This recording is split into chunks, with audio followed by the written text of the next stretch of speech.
Hello, everyone, and welcome once again to the Heir's Lair. I'm your host, Jonathan Taylor. Given this is the last video of the year, or to be more precise, the last video I'll be publishing this year, because I still have a few I want to make, in advance for 2025. I thought I would take a look back at the books I read this year, talk a little bit about my reading experience, and rank the 10 best, which is exactly what I'm going to start doing. My criteria are basically the same criteria I use when I uh, review books. Make sure that it presents itself well, has interesting an interesting narrative, an interesting way of delving into its characterization, and that the world building it goes for also supports all of that. And I have to say, starting with the general impressions of the year, they were a little bit, this year was a little bit more, uh, its own thing, because in a lot of ways, a lot of the experimentation that defined the previous years has kind of gone a little bit more to the wayside. I have uh, found a way to settle into a routine and be able to adapt it, work around it, to the extent where it was necessary. So I, so I had to spice it up a little bit more in order to keep uh, my activities interesting. Somewhat aided was I by this fact, or in this endeavor, by the fact that some of the offers I've reviewed a little bit more regularly in previous years have not had any new releases, and I had a sizable backlog to work through, which is exactly what I did. I haven't gone through all of it yet. There are still some there are still some surprises and as such that are up to be revealed in the new year, or in 2025. But still, 2024 had a lot of interesting twists, including my delve into more classical literature, as well as as well as nonfiction, and and I have to say that that led to me broadening my horizons in a few interesting ways, and and however, it also led to putting together this top 10 a little bit trickier, given that I had, I think, a longer short list this year than I had in uh, literally any other year. Nevertheless, I did still, put a list together and thought I would share it with you. Starting with the honorable mentions, as I typically do. First up, The Wave. A schoolroom classic, um, and an experiment and presentation into how exactly fascism spreads. It's widely lauded as anti-fascist critique, even though I already talked that its portrayal of fascism doesn't exactly work. It's more a generalized critique of authoritarianism and what it is that drives people to sympathize with such regimes.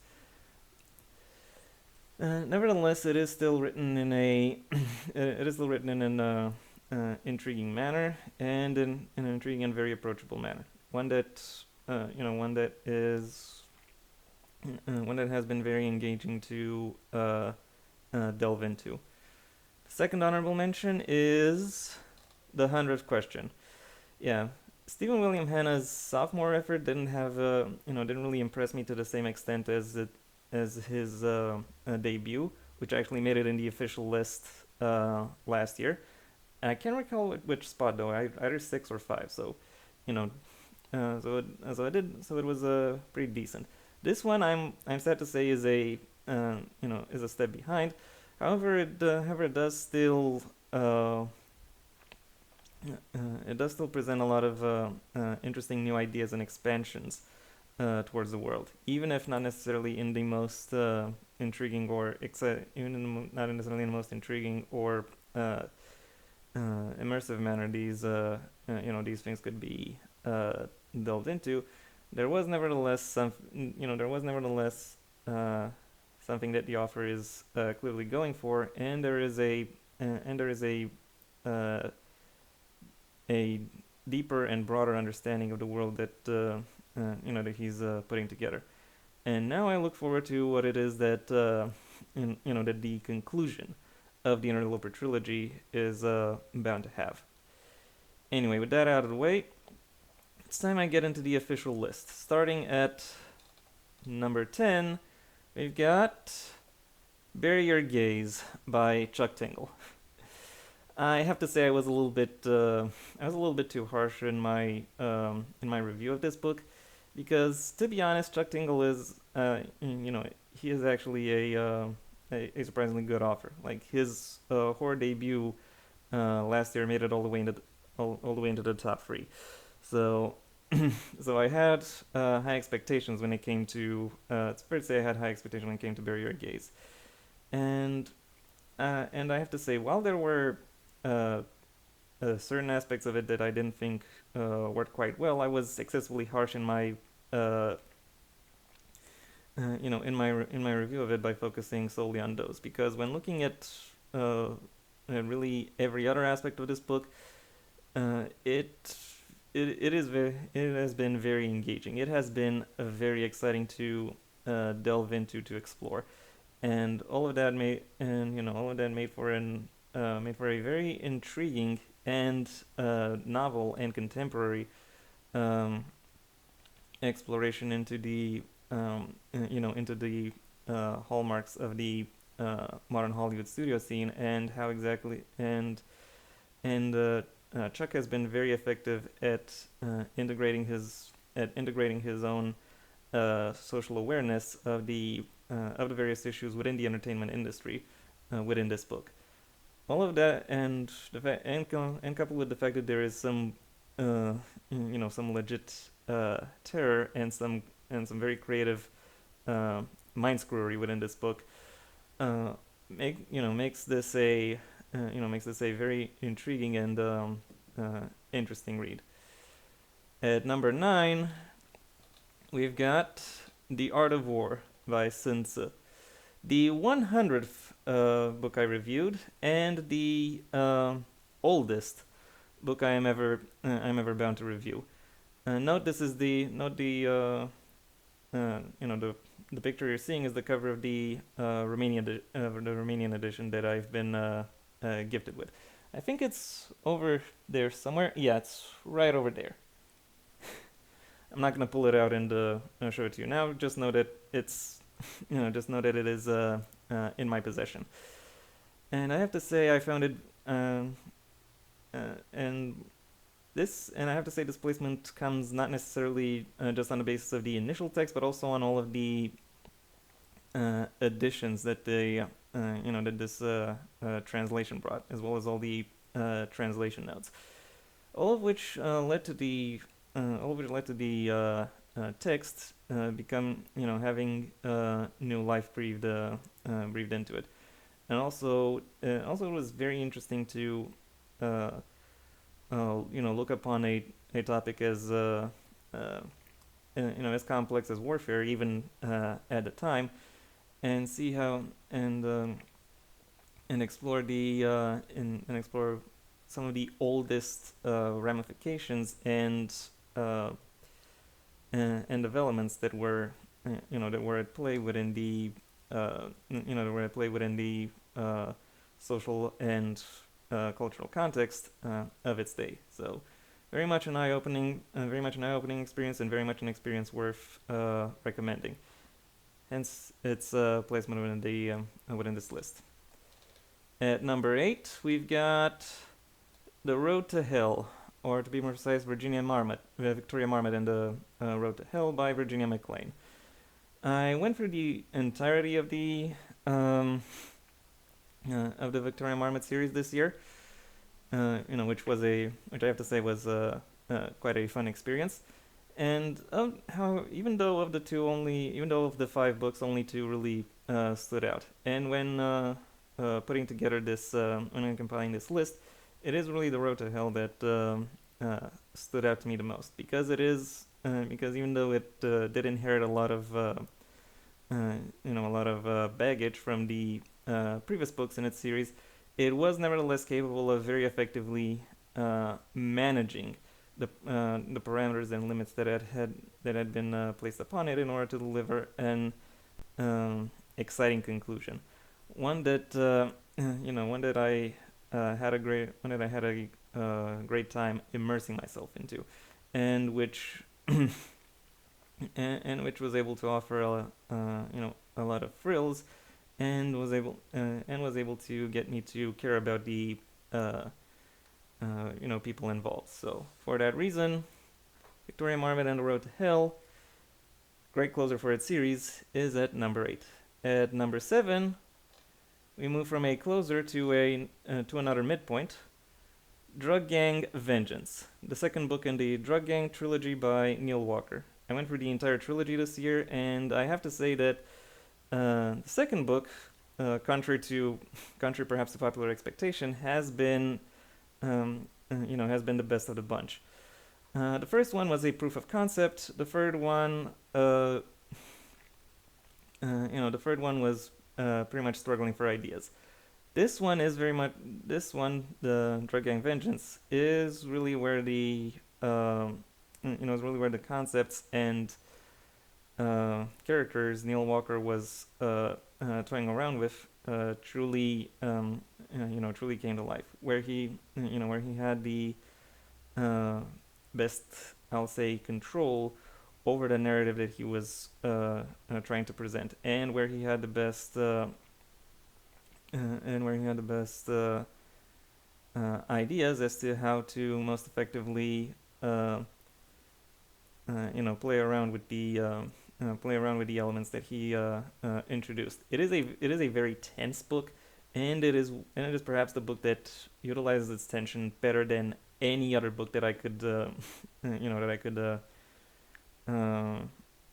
I can mention, at least off the top of my head. It is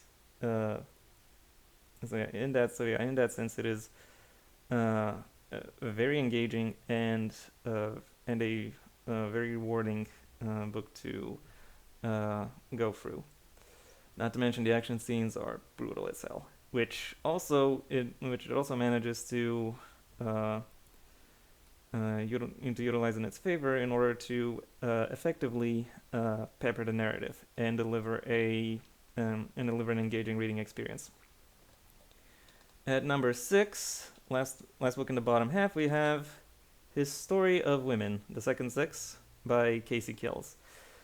Casey has 2 books out in her in her bibliography, and somehow both have made it into one of my year's end top 10s. It is fair to say, however, that this book is the weaker of her outings. She is nevertheless very passionate when it comes to the subject of her book, and that passion very much shines through in her presentation, and in how she manages to shift her focus around in terms of presenting the content that she wants to present, thereby delivering a very nuanced but also thorough understanding of the roles women play or are pushed into by various societies all around the world. While she does get a little rat fammy, and not in a based kind of way, the total package nevertheless makes this an intriguing book that I think is worth your attention. At number 5, we've got The Crazy Between Us by Eric Pellinen. Another I don't necessarily recall if I have another debut in this list. Let me recount.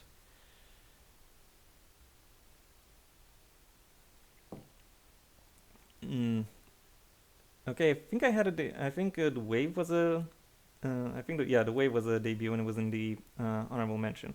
So this is the first and I think only spoiler alert debut that is actually in this. No, it's not the only debut uh, uh, in this top 10. Spoiler alert. However, it is the first debut that shows up here. The Crazy Between Us is, as it says, a social manic comedy. Another, and it is a book that manages to quite effectively satirize the various connections people have, or people make towards people make between each other. One that one that is able to quite effectively present a ridiculous situation without making any other character come across, but without making a lot of individual characters come across as particularly ridiculous. They are just swept up in a they're just swept up in a uh, in a crazy manner. And Eric manages to navigate the humor and the and the awkwardness that arises from all of the various intentions of the parties involved in this in this story with a lot of tact and a lot of intentionality, managing to deliver a piece that is both ridiculous and relatable, ultimately making for a very memorable and a very entertaining piece of fiction. And I have to say, were not for the last two chapters, it might even make it all the way into the top three. As such, it is overtaken by the rest of the by the rest of the books on this list, which are, starting with number 4, Pride and Prejudice by Jane Austen. Yeah, it it is widely regarded as one of the best English language books of of all time, and you really don't need me to sing its praises. Really, no one really this book needs nobody to sing its praises. The wit and the care and the passion and the and the insight of the insight that flows into creating this story and into making all of its characters come to life, and in making all of their problems come across as genuine, as authentic, as relatable, and in making the characters come across as sympathetic and believable, even even though the story itself is around 200 years old by this point.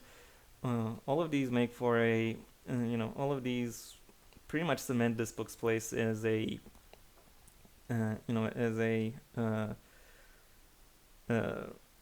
as a piece of in many ways living history, a living breathing account of what literary excellence is.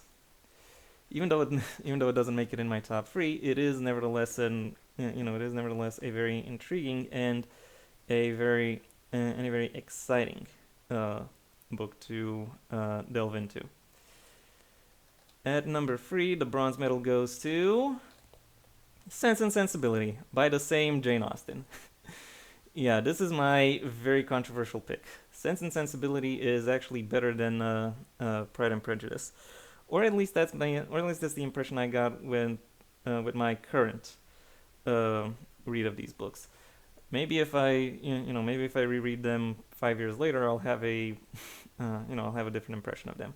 For now, I have to say that Sense and Sensibility, a lot of the strengths of and a lot of the strengths of this book are also the ones that Pride and Prejudice has. It is it is written in an immersive manner. It is written relatably. And it manages to bring the conflicts these characters face to life in a way that in a way that makes them seem um, real, believable, and meaningful, even now, 200 years later.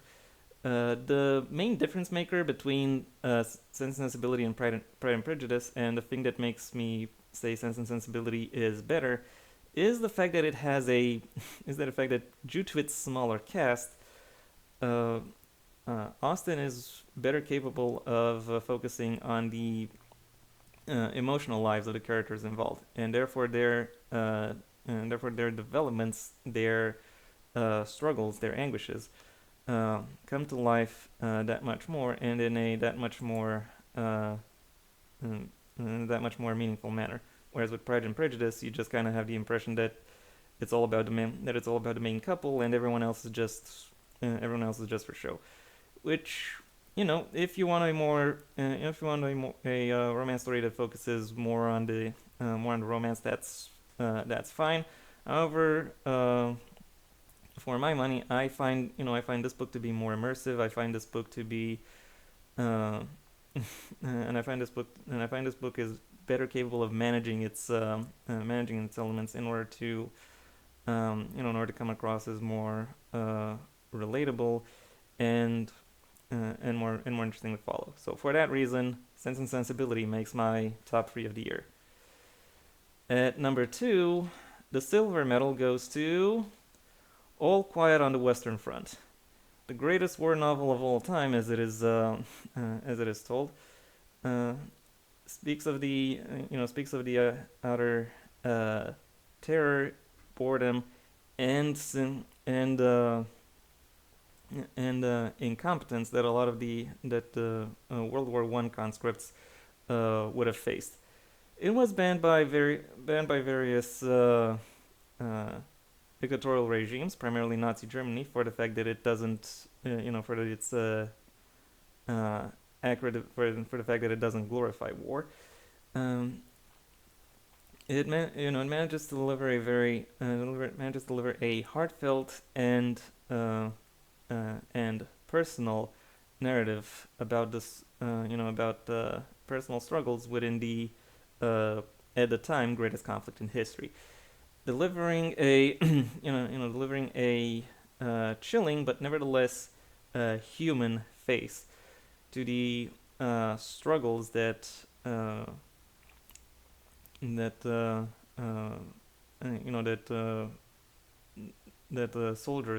soldiers or in general uh, service members of the militaries of the various militaries involved would have faced would have faced as they as they were forced to fight against each other in the on the busiest front of the war, making for an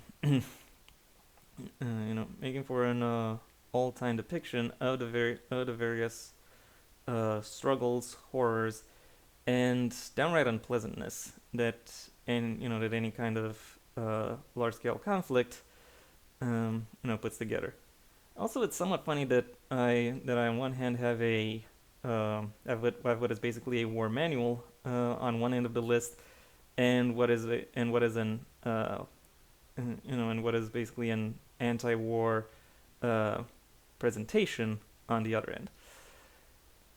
Nevertheless, while All Quiet on the Western Front is uh, is very much an all-time classic, there is another all-time classic that that I've set my eyes on this year that I think that I will say edges it out.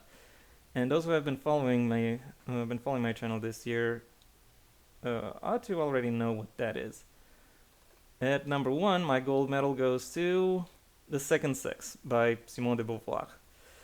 This is not only the first time that a woman gets the number one position, but also that a book of nonfiction ends up, in this number one position. Simone de Beauvoir's treatise on the on the connections women have both to each other and to general society, as well as how their conditions evolve based upon that based upon the various presuppositions that they have been uh, surrounded by, and how it is that they have been socialized, speaks volumes, uh, and is written with a lot of uh, and is written very very thoroughly, maybe somewhat dispassionately, but it manages to present a broad spectrum of arguments, all of them brought together in an intriguing, rather in a very intriguing manner that has caught the curiosity of uh, that has not only created a new branch of social philosophy, but has also caught the imagination and interest of a lot more people than I can really name right now. It is in many ways an all-time great in terms of in terms of not just nonfiction literature, but in terms of the power of the written word as a whole, given how it is able to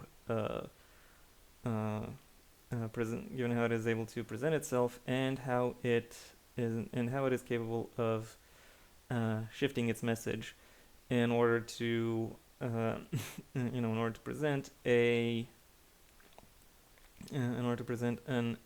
immersive dive, an immersive look into the into the various struggles that people people might not even consider, and in that sense, turning turning her book into very much an empathy machine, but without considering but without being preachy. She is able to find the right the right ratio between being factual and being connected to her audience, and being able to find that ratio, being able to find that connection, being able to find that presentation manner, allows her to carry a carry a very complex set of ideas and circumstances in such a way that in such a way as to such a way as to present such ways to present and make herself heard when presenting a broad and broad, careful, yet nevertheless comprehensive analysis of the the subject matter that she chooses to put to the page. So, for this reason, I'm picking Simone de Beauvoir. Simone de Beauvoir's The Second Sex is the best book I've read this year. And yeah, that was my list. All of these books also have their also have their own reviews. You can check them out in the playlist I'll link in the description below if you want to see more, or assuming you haven't already seen more. So yeah. So with that being said, I hope you enjoyed my presentation. If you did, well then please like the video, maybe even share it wherever you think other people will also like the video. If there is anything you'd like to add, either to any of the books or to what I had to say about them, that's what the comment section is for. And if you want to see when my next video gets released, well then please subscribe. And ideally also ring the bell or do whatever else YouTube will ask of you in order to keep you notified. My own books, the first two of my own Heir to the Empire series, The Next Generation and Path Not Taken, are available at various book retailers under their respective master links in the description down below. Right past my social media links, which I'll suggest you check out should you choose to. Additionally, I have a second channel where you can hear me talking about whatever crosses my mind, though typically it will be related to the analysis of narratives outside of the printed word medium.